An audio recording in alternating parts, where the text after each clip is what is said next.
Sveicināti! Mani sauc Jurģis Ženims, man ir 14 gadi, un es mācos Ezeres pamatskolas 8. klasē. Folkloras kopā Kamolīdz darbojos jau 3. gadu. Esmu arī jaunsāks. Cenšos stiprināt savu piederības izjūtu Latvijai, kļūt par īstu savas valsts patriotu. Bet patriotisms sāks ar folkloru, ar tautas tradicionālo kultūru. Un tā mūsu tautai ir unikāla. Tāpēc arī piedalos dažādos konkursos, un teici valodiņa ir viens no tiem. Noteikti kaut reizi dzīvē katrs no jums ir gribējis kļūt neredzams. Es arī. Klausieties latviešu tautas pasaku Žagata soliņa. Reiz kāds zēns ganījis ceļmalā lopus un uzskrējis eglē Žagatas bērnus. Viņš paņēma tos un gribēja, paši saprotat, ko viņš gribēja, bet beigās tomēr apžēlojās par nabadzīņiem, atlika atpakaļ. Pateicībā par to vecā Žagata ielika zēnam cepurē mazu oliņu. Zēns to oliņu paņēma, laudīja, grozīja, beigās ieņēma arī mutē, un te kā par brīnumu palika neredzams. Tai brīdī garām brauc ķēniņš un skatās. Kas tas? Drīzi puika parādās, drīzi pazūd. Nu ko, tas apturēja zirgus, piesauca zēnu klāt un ņema līdzi uz piltu ar sulaini. Bet ķēniņam bijusi brīnum skaista meita. Abi jaunuļi iemīlējās, un princese lūgusi tēvu, lai ļauj precēties, bet ķēniņš gan tā īsti nedomāja. Princese un sulainis var jau saprast, bet beigās tomēr noteica. Ja labāk nedabūsim, precēs to pašu sulaini. Bet te kā par nelaimi atkuļas kaimiņu ķēniņa dēls un izjauc visu to būšanu. Lai kā princese raudāja un lūdzās, lai neprecina pie nepatīkamā, ķēniņš strikti noteica. Precēs ķēniņa dēlu. Neko darīt, jāiet ar ķēniņa dēlu pie altāra. Bet sulainis ieņēma soliņu mutē ietiem līdzi. Un lūk ir tā vieta, kur mācītājs vaicā Brūtgānam. Gribi ņemt princesi par sievu vai negribi?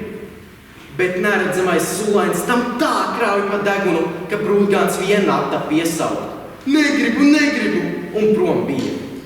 Ķēniņš redz, šis aizmūk, sauc no sulaini, liek precēt, nevar jau meitu pamest apsmieklam. Tā nu princese ar sulaini apprecējās un dzīvoja ilgi un laimīgi. Noteikti esat pamanījuši, ka visi jocīgie, bieži vien smieklīgi atgadījumi ir saistīti ar skolu. Šīs atgadījums būs saistīts ar 19. gadsimta skolu. Skolotājs ticības mācības stundā bērniem stāsta, kā Simpsons, viens no slavenākajiem un stiprākajiem bībeles vīriešiem, Vilis tieši apkāvis ar ēzeļu žokļu kaulu. Nākamajā dienā skolotājs bērniem jautā, kas tad tas bija, rādīdams uz savu žokli. Bērni priecīgi iesaucas, ēzeļa žokļa kauls skolotāji. Atgadījums, ko es jums pastāstīšu, noticis pagājušā gadsimta 30. gados, kad mans opis bijis pavisam mazs un nebēdnīgs puika. Tagad šo stāstiņš klausās varoties no mākoņa maliņas.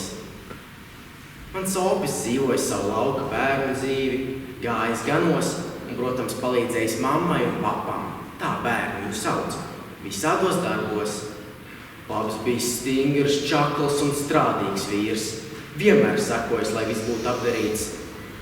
Vienu dienu manam opim uzticēts pienākums – apsist kāpostus. Paņēmis paprā rungu, šis nu devies uz kāpostu lauku.